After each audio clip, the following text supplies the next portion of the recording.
What's up, fam? We are back on another episode of the CEO Pulse podcast. Check this out. Today, we're sitting down with Chris Miles. He's a cash flow expert and anti-financial advisor. You heard that right, anti-financial advisor. And he's a leading authority on teaching entrepreneurs and professionals how to get their money working for them today. He's the author, podcast host of the Chris Miles Money Show and has been featured in U.S. News, CNN. EOFire has proven reputation with his company, Money Ripples. He's the CEO for Money Ripples. At the end of the day, like what he's doing is getting his clients fast, life-altering financial results. So I'm very, very excited to have you, Chris, with us today. Thank you so much, man, for taking time to stop by. Hey, man, it's such a pleasure to be here.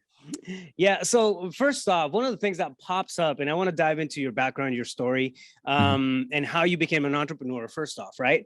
Especially eventually, specializing in the area of financial wealth. But anti-financial advisor, it's one of the things that pops up, when you read it. Explain that to me. Yeah, because every financial advisor out there teaches the same old crap, right? It's always spend nothing, save everything, save it forever. And hopefully someday you have something to have some sort of financial freedom, maybe if you're lucky. Most likely you're gonna have to have Social Security to help bail you out. And that's kind of the general advice you're given, right? Especially if you're an entrepreneur, it's always about taking money away from your business versus investing in your business. But what we do is the exact opposite. We tell you to actually do things that have been proven to work, because the truth is that financial advising has not worked for 4 decades and will not work in the future, because the definition of insanity, right? Doing the same thing over and over, results. Yeah. That's what financial advising is. Like, nobody's becoming financially free off of this, but people still think they should keep putting their money in those 401ks and IRAs, right? So we teach 100%. People to go outside of that. It's like, how do you invest in things that actually do produce results? It could be your business, but it could even be creating passive income and things in things like real estate investing and places like that, where you're able to create passive income where you work because you want to, not because you have to, right? You can become work optional. And that's the best place to be, especially if you're an entrepreneur. Because if you can work where you don't need the stress of money, you don't have to keep getting that new customer, that new client. At that point, that's when business wants to come into you, because they know you're not desperate. You don't need the money. And that's when everybody wants to hire you. Yeah, it really is crazy how that works, right? And I completely agree. I really do think that the more that we stayed on that survival mode, or put off that energy of that need, right? People have a certain doubt that comes, that just automatically, by default gets attached to that need. And they're like, well, if he needs it so bad, like maybe I should go with somebody else because they're doing better. Exactly. So I guess it's like a catch-22, right? You can't feel like you need it, even if you do, because if you feel like that, like it's not going to come to you. It's crazy how it works. It really is. I think one of the biggest things also to take into consideration, and I want to pick your brain on this, is that the strategies, financial strategies for entrepreneurs are completely different than for somebody who's not an entrepreneur, somebody, a W-2 employee. So tell me about that. I mean, what's your take on that kind of stuff? Yeah, they really shouldn't be different. It's different because in the entrepreneur space, you get that real time type of feedback, right? Like if something doesn't work, you know it. Yeah. Where in the personal financial space, they tell you, well, if you just wait 40 years, and then at that point, after 40 years, if it hasn't worked, it's like, oh, well, I guess it didn't work. Too late. And so if you really think about it, the advice you get as being an entrepreneur should actually carry over to your personal finances as well. Like, for example, you hear from people all the time that high risk creates high returns, right? And they're like, yeah, you got to take high risk to make money. And that's what gamblers do. That's what people do in the business space and fail, right? Because think about it, the definition of risk from a financial standpoint is chance of loss. So tell me, when did a higher chance of losing become a higher chance of winning? Like, it doesn't quite work that way, right? A 90% chance of losing does not mean you have a 90% chance of winning. It means you only have a 10% chance. And so as a business owner, we try to control our risk, right? We try to take as low risk as possible. In fact, we look at everybody else working their JOBs, say, you're taking all the high risks. Like, you could get laid off at any time. What do you have after that, right? Whereas an entrepreneur, I can control my destiny and control my fate, which is why I became an entrepreneur myself 20 years ago. It's because I wanted control of my own destiny, my own, money that I could earn, and my time and everything else. And so I think that's key, is like, if you start to really take those financial principles from business, applying to personal, and do it the right way, you actually will end up being better off financially than even the financial advisors trying to tell you how to do stuff with your money. Yeah. And I mean, completely, I agree. I agree, you know, without a doubt. I think that the stigma is that, okay, we're become entrepreneurs, right? We're by default, we're going to know what to do with money, but it's like, it's really not like, it doesn't pan out that way, right? No. There's so many, you know, companies out there. I see it on the coaching consulting space. You know, I come in, they have a great business. They have a, you know, they're generating revenue, right? And they're, you know, they're sustainable, they're doing their thing, and, you know, pumping out results and whatnot. Yet, you know, what happens with those results, it's a completely different story. It's allocation of money. You see a lot of people when they talk about being, you know, like when people say, oh, I want to be like this person because they make so much money, they're a millionaire, right? Right. And they look for the high income earner, but just know that a high income earner does not mean they're necessarily smart with money. It just means they know how to generate and they can hunt what they kill. They just know how to kill a bigger mammoth than the next guy, right? But the truth is that, you know, really it's someone who can manage their money and be able to help it grow and expand so that they don't need that business. They don't have to keep hunting and killing. That's the genius that you want to really pattern your financial life after. That makes sense.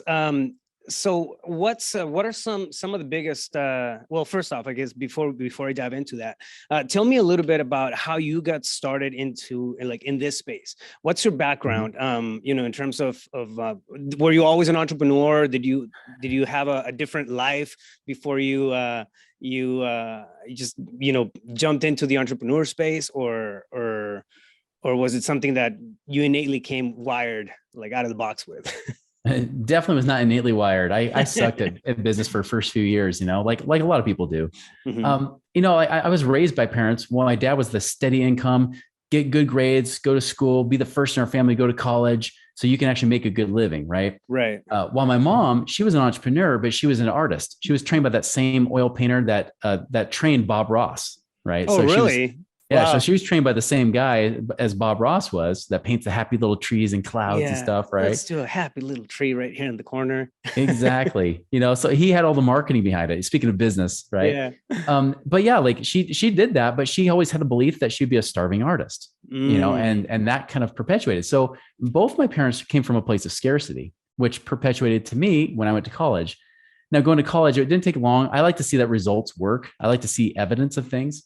And I noticed the best professors were the ones that actually went out and did things in the real world. So my goal was actually to become a business consultant. Even though I was a sociology major with a triple minor in psychology, Japanese, and ballroom dancing. So, oh, wow. It's kind of a Renaissance man of sorts. There you go. Yeah. Little known fact, I was one of the nation's top amateur ballroom dancers 20 years ago. Are you serious? That's crazy. Yeah. Wow. So have you ever seen Dancing with the Stars? Some of those people were like my teammates and stuff that I danced with. Yeah. So I did that, right? Wow. Latin dancing was my favorite. You know, I loved Latin dancing. Like still love it, even though I don't do it as often. You still got the moves? Do you practice? I mean, you use them or you lose them. That's how it goes. It's exactly what it is. Like that was so 20 years and 20 pounds ago. Right. Yeah. But you know, so as being a business consultant, I thought, okay, I'm about to get my bachelor's. I should probably have real life business experience. So I dropped out with one class to go for my bachelor's just to take a 1-year sabbatical. I thought I'll just take a break, just try out being an entrepreneur. I don't know what business I would do, but try something. Yeah. Well, finally, a few months later, the opportunity came out to become a financial advisor, like the traditional mainstream financial advisor, right? I didn't know they would hire anybody off the street. As long as you could pass a test with a 70% and you have a heartbeat and no criminal record, you could become a financial advisor. Isn't that crazy? It's crazy. I mean, I thought I had to like interview and impress. And then I found out later they would take anybody who's willing to work on commission only, which is what I did. But as I got down that entrepreneur path, I loved it. I loved the fact I had control of my time and my money and everything else. So I stayed dropped out. I never finished my degree. I dropped out of college, did that for 4 years. And then about 4 years, again, I like evidence, right? Yeah. And it didn't take long for me to realize that what I was teaching maybe wasn't working. And of course, when the student's ready, the teacher appears. One of my friends I trained to be a financial advisor quit to go do real estate investing. And so end of 2005, beginning of 2006, I call him up to see how he's doing. He's like, Chris, life is awesome. Like my dad and I partnered on some real estate deals and we've doubled his income as a professor at the local university. I said, wait, you just quit 4 months ago. That's too good to be true. There's no What? way. And he's like, dude, I'm doing it. And so we got in this argument about what's better, stocks or real estate. And he finally stopped me. He said, Chris, how many of your clients are actually financially free where they don't worry about money? And I said, well, even the retired ones are worried about running out of money. So none. I would say none are free by that definition. He said, well, good job. Way to help no one. He's like, all right, how about this? If anybody has this figured out, it should be you guys as financial advisors. How many of you are financially free, not off the commissions you're earning, not the business part of it, but actually doing these mutual fund investments? And as I thought about it, I said, well, there's guys been here since the late 70s and they still have to keep working. Yeah. So probably none of them. He said, there's your problem. I said, well, give me the answer. He's like, I'm not going to give you the answer because you just got to argue with me that stocks were better. I said, give me something. And so he finally just said, all right, if you're serious, get this Kiyosaki book called Who Took My Money? It's a lesser known Rich Dad, Poor Dad book that says mutual funds suck, right? Mm-hmm. And then he's like, listen to this radio show that these local real estate investors are putting on. It's this EM Talk radio show. And so I did. And a few months later, March of 06, I said, I'm done. I got to quit. I can't be in integrity and teach this stuff anymore because I know it doesn't work. So I quit, vowed never to teach about money again. I would just be a mortgage broker and teach ballroom dancing at the local college, right? Living the dream. Living the dream, right? But you know what? Like as time went on, like as I started to apply some things that I was learning from him and like other guys that were self-made millionaires in the 20s and 30s, next thing you know, I was able to be financially independent later that year when I was 28, almost 29 years old, where now I was work optional. And I was like, well, what am I going to be when I grow up? Now what? Because now I'm free. I don't have to keep working. And I never thought I'd be there that quickly. So, I mean, long story short, Wow. I mean, I went through the ups and the downs, went through the recession. I went from millionaire to upside down millionaire. I went over $1 million in debt, almost went broke. And I actually went short of just barely short of filing for bankruptcy. Didn't do it. But was able to dig my way back out and become financially independent for the second time into 2016. And that's kind of where I've been on a path. I've been teaching people since 2007 how to become financially independent, how to, create more cash flow, how to free up money so they become work optional. So financially independent, well, that's insane, by the way. Financially independent, I mean, basically means that you retired. So you're telling me that you retired twice by 39, right? Yeah, I had the option to retire. Every time I try to retire, two things happen. One, I get stir crazy. I can't just do nothing. And then two, entrepreneur. Anytime I try to retire, people want to know how I did it. So they always try to pull you out of retirement, right? Because I mean, I could just live quiet and happy and just do my thing. But the thing is, I'm a teacher at heart. I love teaching, and that keeps me going. And so every business I've launched since then has been around teaching and helping people be able to experience the kind of joy and freedom I have too. I mean, I think that that's one of the sources of fuel that we as entrepreneurs get, right? It's not always maybe when we're tapping into entrepreneurship or trying to put together a business and whatnot, it might be about the money, right? And getting out of that survival state and whatnot. But if you're in it and you're growing as a person, you're inevitably going to start evolving, right? You evolve along with your business. And then next thing you're out of that survival state. So you don't have the same concerns and worries and the heavy weights lingering, at night when you're sleeping. It's just different things. And you start, you have some freed up space and in your thinking to just focus on different things. And then what happens, you start looking at contribution. You start looking at, okay, how can I help others? How can I make this world better? I think that's one of the things that some of the best entrepreneurs that I know have in common, right? It's about helping out and then putting it out there, kind of paying it forward, in a way. And it does happen. I always say, right, people will say you're crazy. They'll judge you. They'll, this is stupid. And then after a while, they'll just ask you, how'd you do it? And then you end up being a consultant. Yeah, exactly. So, one question that I have, I mean, you were raised with the scarcity mentality around you, not necessarily you adopted, but around you, right? I mean, I think that's a commonality in most people.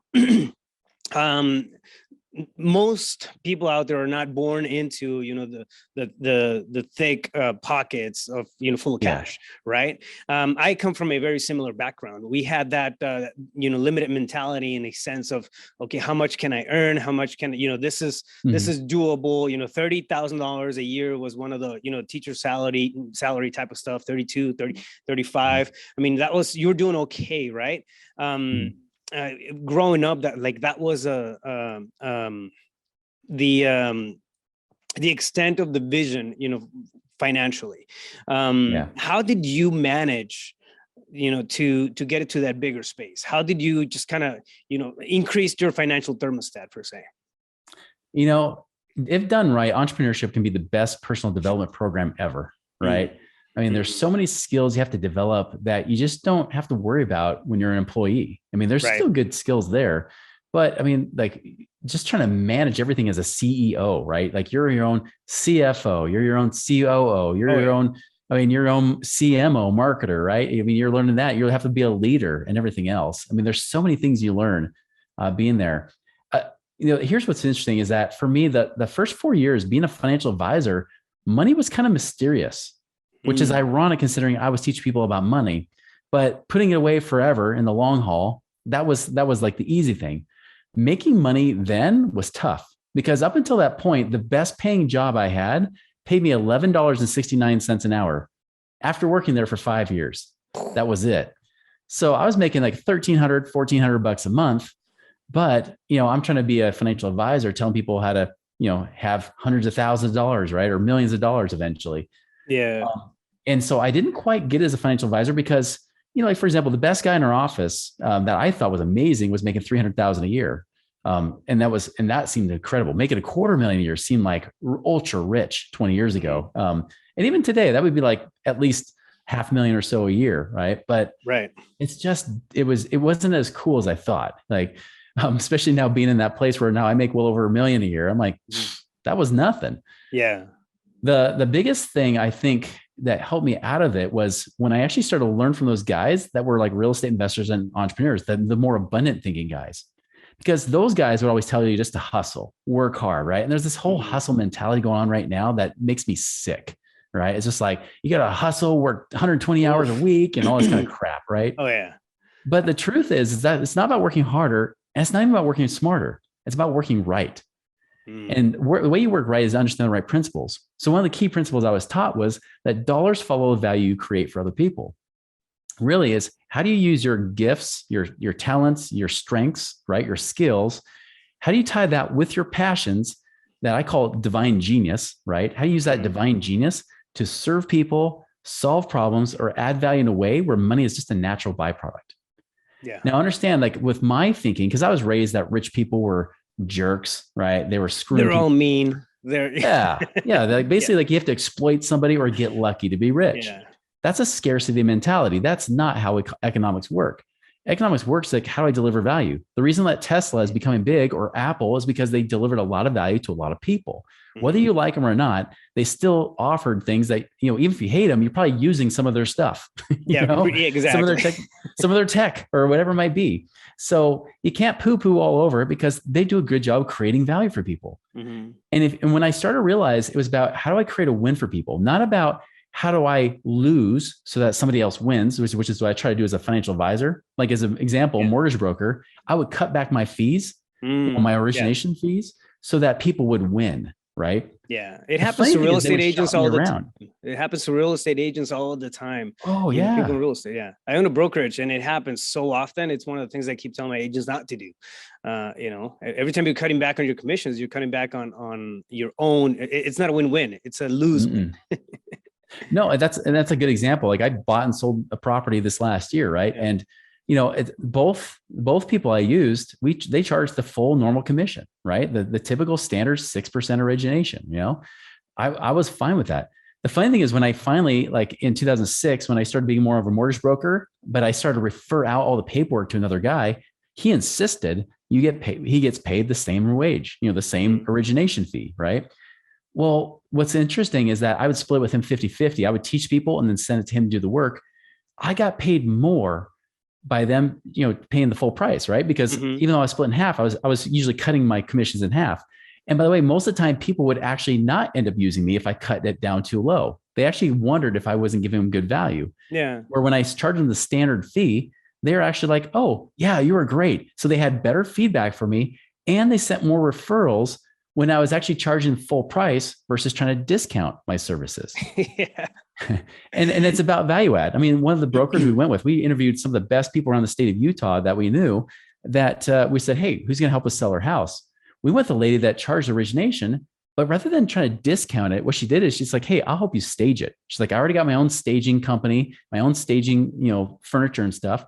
I'll stage it for you. I'll bring in a stager and everything. It'll come out of my pocket, but I'll make sure we sell top dollar." Which of course it easily sold for at least $50,000, $70,000 more, which Yeah. makes her money back anyways. Yeah. And she still, makes a good commission. And we sent referrals to her and everything because she added value.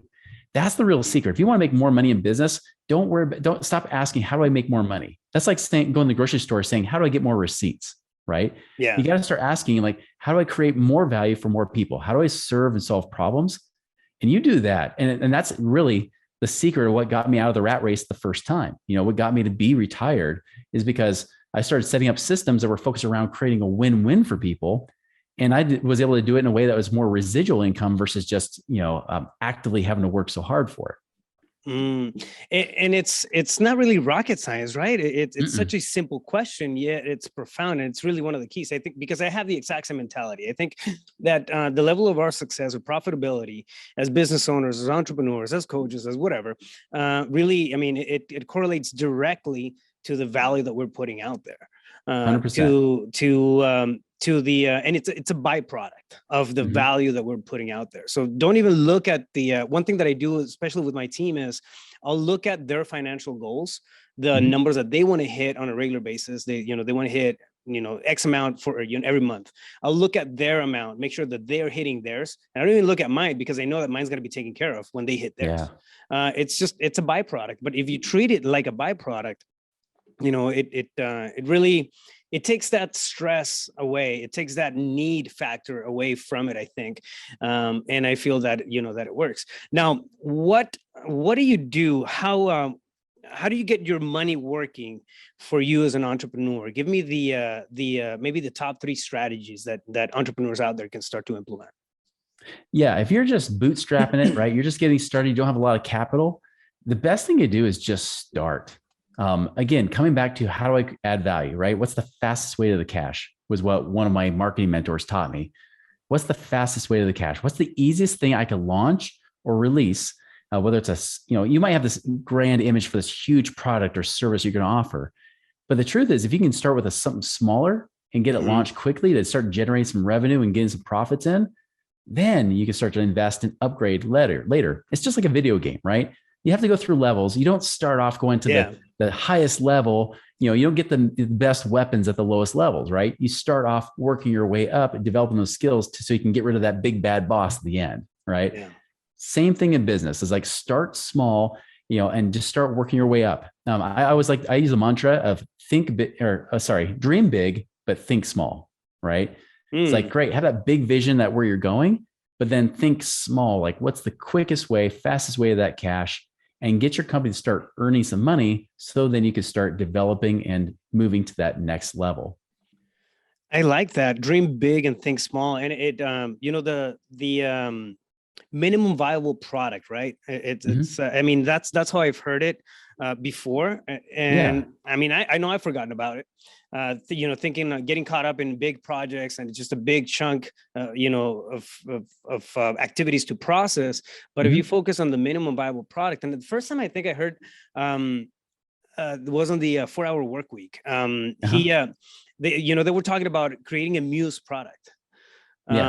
You create, it's almost, and I don't know why they call it a muse product, but it's a muse product, something that's smaller, it's easy to get to, easy to put out in market. And then you start to create that backbone, right? I mean, it makes perfect sense.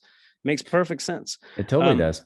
Yeah. Well, like when I launched Money Ripples, right? I actually launched it with a 2-year non-compete with the previous company I had launched before with some other partners.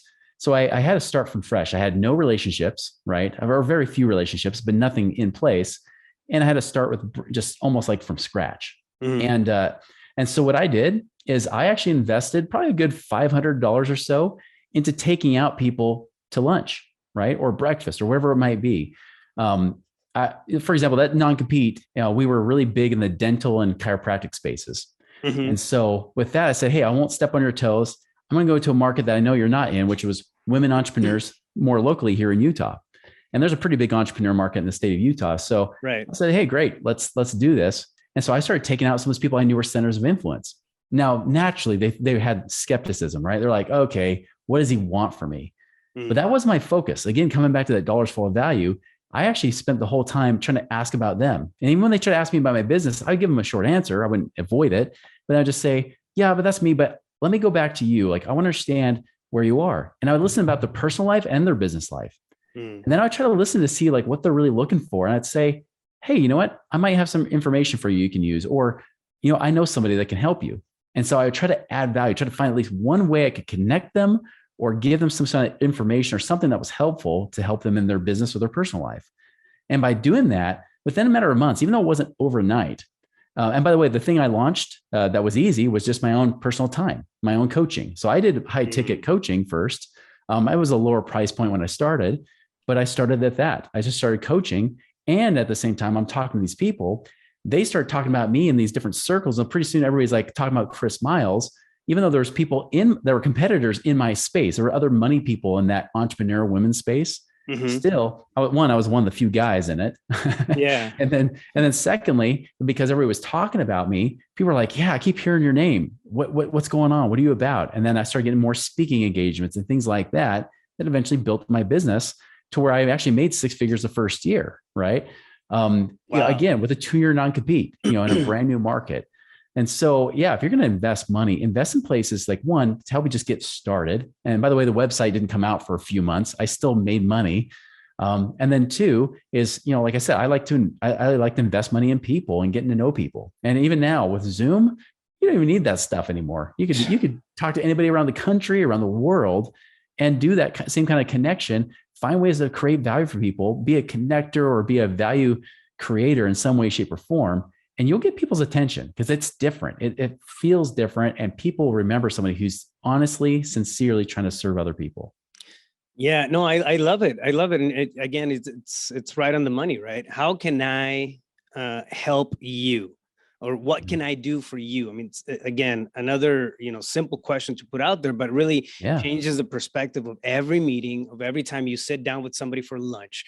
And you're completely right. We always get, invites out to lunch, and 99.9% of the time it's, you end up, it was great meeting you and whatnot. I have this thing that I want to sell you. Yeah. I have it's like LinkedIn messages, right? You're like, let me just pitch you. We have no relationship. I'm going to just pitch you crap. Yeah. I'm not going to respond to that. Come on, man. It turns into junk, right?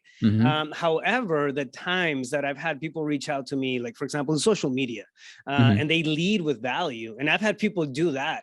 One of the latest ones was this one guy. He reached out to me on digital, just on Instagram. And he's local and whatnot. And he says, hey, I like the content that you're putting out there. He follows real estate and he's doing, some of the similar stuff. However, he's a photographer, right? And he goes, I just bought this 4K camera, does really amazing stuff. Could I meet up with you and then just show you what it does? I mean, not even sell you stuff. I just want to give you some pictures. That's it. I was like, all right, 4K. I've never done that. Let's, you know what I mean? But it's just the fact that leading with value opens up a conversation in a whole different way. That's right. And what happens? The results are a byproduct, from that. You end up doing business. But if we approach things with the old school mentality of pitching and selling and advertising and all that stuff, and that's how you're leading into a conversation, it's not going to get you, very far nowadays, right? And it feels like a slower process, but the truth is that slow process, even if it takes a little while to get that momentum going, and when it gets going, it goes fast and hard, way better than this grueling pace that maybe you start out pretty okay, but then you fizzle out, people start forgetting about you or whatever it might be, and you end up failing. And I've watched it happen to people. You really got to be in a place that's about others versus just about you. If you forget more about yourself, still, when you create value, be willing to ask for value. That's a key thing I had to learn too, is I had to be willing to ask for value in return. So if somebody says, Right. what can I do for you? Don't just say, no, I'm good. I mean, Yeah. give them something, even it's like something small, just like, hey, you know what, don't keep me a secret or share my name, or, hey, if you run into this so-and-so, this would be a perfect client for me. But hey, I'm looking forward to helping you with this, right? Like, right. That kind of thing. Just really reinforcing that you want to serve them, but still let them serve you in return. And you never know what, where the ripple effects are going to land. You end up meeting great people along the way that you had no idea that you would eventually, come across, just because of that kind of stuff, leading with value. Can I share a story about that? Absolutely. Please. Yeah. Yeah. I mean, so you mentioned Tim Ferriss's book, The 4-Hour Workweek, right? Mm-hmm. So I met Tim Ferriss once, like before that, or about the time the book came out. Cool guy. I was surprised how short he was. I'm like, this guy really is a wrestler from high school, right? But eventually, when I was about a year into Money Ripples, 2013, I got an invite from one of my friends, somebody I had reached out to, same kind of thing, try to connect with, serve. And he reached out to me and said, hey, Chris, so I have some friends, John Lee Dumas, and, that wants to write a book called Entrepreneur on Fire. If you guys know EOFire, he has this podcast, right? It's a really good podcast. I've been trying to reach out to John for a year, sharing his posts, whatever to get his attention, creating value, but he wouldn't give me the time of day. And so he's like, yeah, I want to do this book called Entrepreneurs on Fire, and you'd be one of the stories in that book. And by the way, the forward is by Tim Ferriss. I said, what do I got to do? Sign me up. He's like, it's $2,000 to buy 200 books commitment. I'm like, done. I'll do it. Even though I had put on a credit card, I didn't have the cash. I was like, I will do this. This makes sense. After we did the recording for my chapter, right? He said, how can I help you? Again, having to, he's asking me. I could have said, I'm good. I was like, dude, how do I get in with Tim Ferriss? How do I get on a show? He's like, I'll send an email right now. He sends the email. Half hour later, John comes back and says, let's get you on the show. I'm 4 months booked out, but let's do it. We get on the show, right? And of course, the book comes out. I get on the show. It's great. I would say eventually I made about $40,000 from that $2,000 investment from that one show. Mm-hmm. But that got me the in. The next time around, a few years later, 2016, I did another show with John. I said, hey, let's do another show. He's like, great, pay me this much money and I'll do it. I'm like, done. So I paid the money. And it took about 5 months. And then somebody reached out and said, hey, Chris, I've got a podcast. I want to have you on that show. So I get on a show. I drop like a little bit of extra little, oh, by the way, value add at the end of the show. He's like, oh, we need to do a show on that. And so we do another show 2 months later. That leads to me getting onto another guy's podcast. That guy actually becomes a client that made me about $100,000. And then from all the relationships that led from there on for the following 5 years or so, made me about $3 to $4 million from that one show, that one podcast. So needless to say, I went on John's show again last year. It's like, all right, let's see what happens now, right? Yeah. But that's the thing, is like, you never know what that one little thing that might seem inconsequential, you don't know what it would do, because it just leads to that next step to the next step that could completely explode your business. It's the beauty of ripple effects. That's amazing, man. That's amazing. And again, I mean, here's the thing, though. Here's the pattern. You're leading with value. You're leading with helping other people, and how you do one thing is how you do everything, I think. That's right. And you started off that way at the beginning, and then progressively did the same thing over and over again, because it's one of your principles, obviously. And then that led to, a whole bunch of cash in return and byproduct, right? That's right. It's hard to kind of grasp that idea if you're on a regular 9 to 5. And I've been there, right? I used to be a fireman, so every hour in was an hour out. That was the equivalent of the money that I was getting, right? An hour put in, of work was going to pay me an hour of cash. That was it. Hour in, hour out, hour in, hour out. However, when you become an entrepreneur, and then you have the ability to really tap into your divine talents, and put them out there, you get compensated for that. And it's no longer an hour in, an hour out. It's a meeting that you took one day, may have seen or felt like there was nothing there. It can turn into something crazy big 6 months down the road. I do every night before I go to bed. I'll do just a breakdown, a quick little breakdown, nothing crazy, but I sit down, I do a little breakdown of the day of what happened, right? Today, this happened, this happened, this happened. And the whole purpose of that little exercise is to be aware of the day. Okay, how did it go? Did I screw it up just looking at social media and didn't do anything, or did I actually took steps forward? Right? I mean, I have a whole set of things that I want to accomplish and whatnot, but that little 5 minutes of thinking at the end of a day, just kind of it's a rerun of the whole whatever happened that day, but anyways, I end up a lot of times I end up sitting down, and then at the end of that I end up thinking, okay, I don't know, I genuinely don't know if I did a lot today or if I didn't do anything. And that's because I had a sit down, I had a meeting, I had something that didn't necessarily, seem like it didn't give me $100,000 right there in that moment, right? Yeah. But the potential of the ripple effect is there. The introduction is there. And so I don't know if I did a lot or if I didn't do anything. It's just one of those things. But when you stack them and you do enough of those, I mean, it turns out that, the cards usually fall in your favor. Yeah. Big results don't come from just big events, right? Big results really come from small, seemingly inconsequential choices and actions that compound. It creates this compounding effect that leads to these big results. I mean, there's that book I read that actually inspired me during the last recession called 3 Feet from Gold. Oh, yeah. And it's kind of like the Napoleon Hill's Think and Grow Rich for the 21st century, right? Two of my friends, Greg Reed and Sharon Lechter, who also co-wrote Rich Dad, Poor Dad, wrote that book, and they share real life stories of entrepreneurs. And I can't tell you how many times there was entrepreneurs that said, it only took me 10 years to become an overnight success. Oh yeah. Right. Yeah. And don't put in your mind, don't make it think like it always has to be 10 years. Right. But the point is that it wasn't an overnight success for anybody that you heard about. Like there was still that struggle. There was that initial work that had to go in, but eventually it gets easier. The momentum gets easier. Just like when you start pedaling a bicycle and you're shifting gears, that first gear feels really hard to get going. Yeah. And once you start getting going, then pretty soon you're like that fourth, fifth gear, and you're just flying. Yeah. And rubber meets the road inevitably, at one point, if you do it for long enough, I think. Sure. So I love it, man. Tell me, you have we talked briefly about this right before we jumped on, but it's not financial advice. However, you help professionals or show them how to make their money work for them, right? That's right. Give me some strategies that people can come in and actually implement like right away to free up some cash, so they can actually start working and put some cash aside for it to work for them. Yeah. So definitely one thing is, if you're a business owner, you got to start focusing on getting profitable, right? David Richter, you had him on the show here recently. He's a rock star. Yeah. Profit first, right? Great method to use.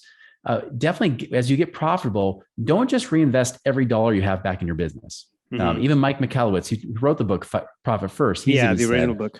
He's like, if you reinvest every dollar you have back in your business, you're not profitable. You're spending money, right? Profit means you got the money and you keep it. You actually take it home with you.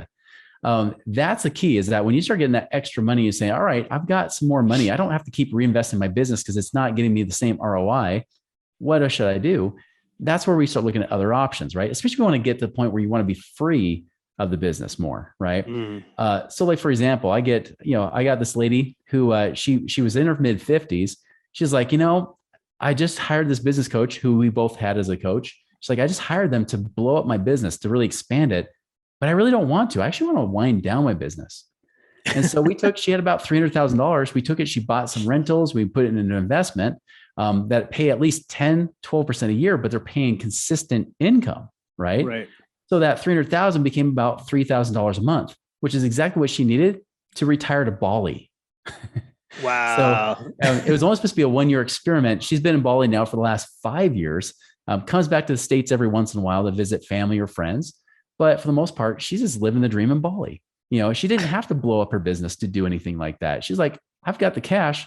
Let's use it to work for me. I've had other people too. Like I had a guy that, funny enough, he's a chiropractor out in San Diego. He was like the Dave Ramsey mentality, which, by the way, Dave Ramsey mentality in business is not great, right? Yeah, it's not. It's not. I mean, it's not. Not at all. No, Not at all. no, it's great for like tracking money. It's good to make sure you're not getting, in the hole too badly when it comes to debt. But the truth is, debt in business can be awesome, right? Yeah. And I actually tell people like, hey, if we can invest in that debt can pay us more in cash flow than what we pay on the payment, that's a win. That's a no-brainer. Yeah. And so same thing, this guy, he was trying to pay off his house and his investment property, and he thought that would get him free, but it would only give him about $4,200 a month if he paid off both these mortgages, right? So then he'd have the rental income coming in. Mm-hmm. I told him, I said, listen, you're in California. If anybody's on the West Coast, even Phoenix, I was like, dude, sell your properties. Like they're already worth too much. They're not making enough cash flow. Sell them. Even here in Utah, it's the same thing. So I told him, like, sell your investment property, reinvest that, because you got 700 grand sitting there. By the way, his property was only paying him $200 a month net profit. Oh yeah. I was like, take the 700 grand, even if you only made a 10% return on that, that would be 70 grand a year, 70,000 a year. And actually by refinancing his house, getting cash out of that, but actually keeping the payment pretty low still, we're actually able to help him generate about another $80,000 in the first year. So he can actually hit over $100,000 a year, really within the first 3 to 5 years, right? Yeah. Versus spending 6 years trying to pay down his debt to then only free up $4,200 a month. It's just not worth it. So that's the thing. One last story I'll tell you that how it worked is I had a guy that was out in the Midwest. Really cool, because what he did is he actually was in the hole. Like he was losing money, right? He was starting to get to the point where his practice wasn't paying him as much anymore. And he was 62 years old. He's like, Chris, I think I'm going to work until I'm dead in my own business. And I said, here's the thing is, like, you got $500,000 sitting in these stupid retirement accounts. Let's take 100,000 of this, use it to pay off some of your loans, refinance your mortgage. We'll free up 4,200 a month. Speaking of 4,200, so 50,000 a year. He's like, yeah, but how will I retire? I'm like, you're taking 100 grand to make 50,000 a year. That's a pretty good rate of return. You're kind of retiring already. Finally, his wife was this one that slapped him, said, let's do it. So he did it, right? So he did that. We also saved him on taxes, because entrepreneurs, we can usually save at least 10, 15 plus $1,000 a year in taxes too. Yep. Saving money on that. He started to relax, right? Well, we talked in the beginning of the show, he started to relax. He didn't need the money anymore. He started to actually be passionate about his business again. So his conversion ratios of his patients went up. So as a direct result, even though we freed up a good $60,000, $70,000, he also was making an extra $2,000 to $3,000 a month within the first few months, because he wasn't stressed anymore. Yeah. And so his revenue goes up in his business indirectly because we freed up money on the side at home. And so we actually helped him make from that $100,000 about $100,000 a year from that. Wow. And that's crazy, right? But it's important to take a note of how just changing the perspective a little bit can go a very, very long way. Take that as a case in point. So yeah. Yeah, I love it, Chris. So if somebody wants to get a hold of you, maybe, I don't know, ask you a few questions about how to get money working for them and that sort of thing. Where's the best place to reach you at?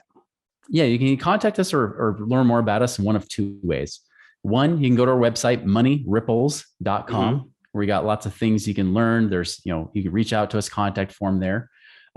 And by the way, there's even a passive income calculator you can take too, where you can actually figure out how much passive income you could create in the next 12 months. Oh, wow. So pretty cool. That's on that website, moneyripples.com. At moneyripples.com. Okay. Or you can just follow us on our podcast, The Chris Miles Money Show, that you can find on iTunes, YouTube, or wherever you listen to podcasts. Okay, perfect. And we'll make sure to have those notes on the show notes. Or the website and the podcast. But absolutely, you're talking about wealth here. You're talking about what we're all looking for as entrepreneurs, right? We can work our bones off, but if we don't know what to do with that end result, with that revenue, with that byproduct, we're not going to get anywhere. Like, we're never going to be able to live a life by design, per se. So it's important to know what to do with it once you make it. Exactly. Yeah. Before we sign off, I have a question that I love to ask all my guests, and that's if you were walking down the street and you ran into your 17-year-old self, what advice would you give that young Chris Miles? I would tell him, don't even worry about going to college. Skip college. If you want to really have freedom, learn to be an entrepreneur, find somebody who's actually successful at doing it. I like to look for people that have been there, done that, but still doing it today. Not a has-been, right? We don't want somebody who's been there, done that, but couldn't replicate it. Somebody who's been there, done that, and still doing it today. Yeah. Find that person, work for them, be an apprentice, like make that your work study, invest in that. Instead of investing in college, invest in people that are already successful, work for them for free or whatever it takes to learn how to do what they do and then do it. I think that's key right there. Work for them for free if you have to. Do whatever it takes to learn the skills from the actual field, from the actual space where you want to tap into. I mean, it's a paid internship, really. I mean, if you're getting paid. If not, it's completely fine. Like, you still do it. Why? Because it's a tool to for that level up game that we all need. Chris, thank you so much, man. It's been a blast having you on. It's really enlightening just to see, the stories right behind the changes and the possibilities that are out there for anybody who's working hard for their cash. So you can actually have it work hard for you.